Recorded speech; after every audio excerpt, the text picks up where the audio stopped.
E a sua especialidade, pelo que eu vi, você é formado em nutrição e você tem pós em... Estou fazendo pós em esportivo e obesidade. Obesidade, tá. Tem um assunto muito polêmico, né, que hoje em dia está em alta e eu queria saber a sua opinião, já que é a sua especialidade, então você pode falar sobre isso.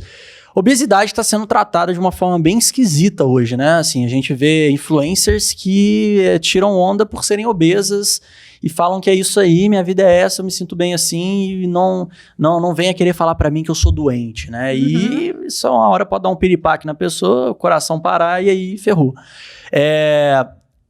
Acho que se eu chegar pra minha avó e contar pra ela que isso é uma pauta de hoje em dia, ela vai meio que enlouquecer e que ela morre mesmo. Minha avó já tá velhinha. Mas como é que você lida com isso? Tipo, isso tá realmente afetando no profissional mesmo, de você ter que tomar cuidado ali na hora que você tá conversando com o paciente e falar, cara, você tá obeso, você tem que entrar numa dieta. Vou ser muito sincera, assim, eu já peguei vários tipos de público diferentes e nunca peguei nenhuma pessoa que chegou até mim e falou, eu sou obeso, mas eu quero me manter dessa forma. Eu sinto que as pessoas que chegam até o consultório, elas chegam querendo mudar. E isso é algo legal que eu acho que as redes sociais proporcionam pela forma de se comunicar, pelo público que eu atraio, ao público que eu me comunico nas redes sociais. Então, eu sinto que o público que sente isso da obesidade saudável, digamos assim, porque isso não existe, ele tá um pouco distante do consultório do nutricionista. Eu posso estar errada, mas essa é a minha visão que eu vejo com colegas também da área. Eu não vejo que a gente pega no consultório pessoas assim. Mas, de fato, a obesidade não tem como a gente considerar um indivíduo que é obeso saudável, porque a obesidade é classificada como uma doença. É classificada mesmo como doença. A grande questão é que muitos indivíduos que são obesos mostram exame de sangue, né? E falam, olha, os meus exames estão bons, eu consigo... Só que, na verdade, exame de sangue é uma questão de tempo até dar ruim. E é uma questão de... A vida do obeso, pra gente considerar doença, além de tudo metabolicamente, que é um problema dentro do corpo, é a funcionalidade. Então, o indivíduo obeso deu aqui um alarme de fuga, começou a pegar fogo o prédio. Ele consegue chegar no final, né, na saída de emergência na mesma velocidade que a gente? Provavelmente não. Então, esse é só um exemplo de vários que eu acho que a questão da funcionalidade... O conceito de bem-estar, de saúde, pela OMS, Organização Mundial da Saúde, não é só saúde de exame de sangue. É saúde física, mental, funcionalidade, envolve várias coisas além de simplesmente um exame de sangue bom. Inclusive, tem muito esse discurso, né? Tipo, de você se aceitar como você é e tudo mais, só que isso tem até um certo limite, né? Quando passa do limite da saúde, porque não é saudável você pesar, sei lá, 200 quilos. Sim, e você gostar do seu próprio corpo, eu acho que isso é importante a ponto de você querer cuidar dele e deixá-lo na melhor forma possível. E na melhor forma não é a mais parecida com o modelo que a gente tá vendo, mas a melhor forma é a forma que tá mais de acordo com o que deveria mesmo, de saúde, de funcionalidade. Em termos de função mesmo, né? Exato. Você conseguir fazer o que você, de fato, foi programado para fazer. Exato. Quando a gente pensa num corpo que está acima do peso de gordura, a função metabólica, a função hormonal desse corpo é totalmente diferente de um corpo saudável. Isso prejudica também no profissional, né? A pessoa deixa de ser produtiva e tal. Quais são esses impactos de uma pessoa, de fato, obesa na vida dela como um todo? A falta de disposição eu acho que é o principal deles, e muitos obesos, eu vejo isso muito no consultório hoje em dia, muitos obesos não dormem bem.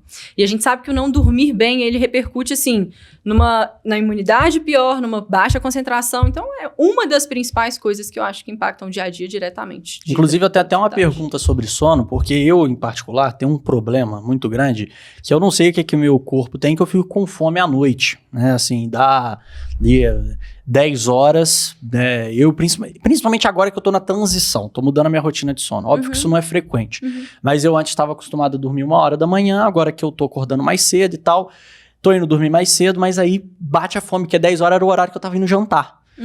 E se eu como, eu tenho refluxo. Então, minha noite é péssima, né? Se eu como antes de dormir. Isso desde sempre? Ou quando você dormia mais tarde, você não passava mal quando comia mais tarde?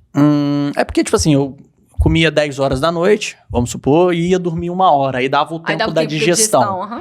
Mas eu já tive vezes, por exemplo, que eu ia pra balada, comia aquele x-tudão e deitava. E aí, no dia seguinte... Era aquele dia arrastado, horrível. Desidratado, né? Porque, você come muita gordura, sal. Álcool, né? Álcool, óbvio também. Então, eu, nesse período de transição, eu tô sofrendo um pouco com isso porque eu acabo dormindo mal. Eu durmo com fome e, às vezes, eu até vou comer alguma coisa e aí, à noite, tem essas crises de refluxo. Nesse período, enquanto eu tô me acostumando, nesses próximos 21 dias, vamos botar aí, o que seria interessante eu comer quando bater essa fome?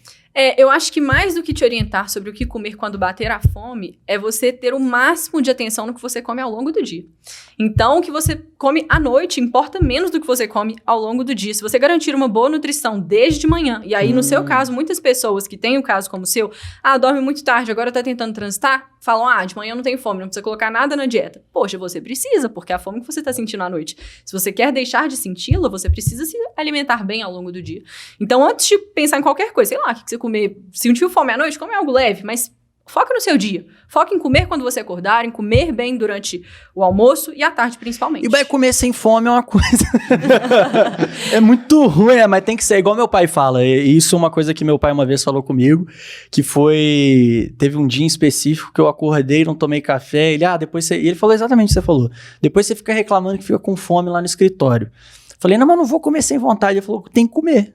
Então o jeito é esse, né? É comer sem vontade mesmo. Isso é uma polêmica na nutrição, inclusive. Assim, o comer de 3 em 3 horas deve ser feito. A gente tem que comer de manhã. O café da manhã é obrigatório. E eu acho que tudo que a gente cria de regra geral, quando a gente pensa num conceito individual, né, cenário de consultório, é pra ser quebrado. Então, se você chega no meu consultório e fala, olha, eu não tenho fome de manhã, eu como de manhã e passo mal, não me coloca pra comer de manhã. Só que a gente tem o problema da noite, eu redistribuiria a sua alimentação a partir do almoço em diante. Só que algo precisa ser feito se à noite você tem fome e à noite você não tolera comer. Então, esse comer sem fome é uma questão de tempo. Daqui a pouco seu corpo acostuma e manda a fome, transita a fome que está sendo à noite para a parte da manhã. Uma questão de costume. É uma questão de costume e de tempo. O nosso corpo, de fato, acostuma com tudo que a gente faz, né? Porque até já passei por algumas dietas, assim, que eu tinha que comer de forma mais frequente, às vezes de 2 em 2 horas para ganhar massa, e às vezes você não tá com fome nenhuma, você enfia a comida pra dentro mesmo, literalmente, tipo, na marra, porque você precisa comer aquilo, e às vezes você comer muito é mais difícil do que você treinar muito pesado. Não responde à fome, né? Exato. Aí só que passa 1 mês, 2 meses, se você ficar 2 horas e meia sem comer, você já tá faminto, querendo comer. Hoje eu postei no meu Instagram que... Postei reclamando, assim, falando, tem 2 horas que eu almocei, eu tô com fome, será que é o frio, será que é a TPM, será que... Enfim, o que é? E aí eu recebi uma resposta de uma seguidora falando que legal você postar isso, porque eu vejo tanto nutricionista falando que tem que comer de 3 em 3 horas, e mostra um pouco da gente tentando respeitar o corpo. Então, poxa, eu tava morrendo de fome 2 horas depois que eu almocei. O meu horário de comer seria umas 4 horas depois que eu almocei. Mas se a fome veio, eu comi. Então, acho que tem um pouco disso também. A gente tem um planejamento de dieta, que quando o corpo acostuma, mas eventualmente a gente muda. O ambiente muda, internamente a gente muda, e a demanda vira outra.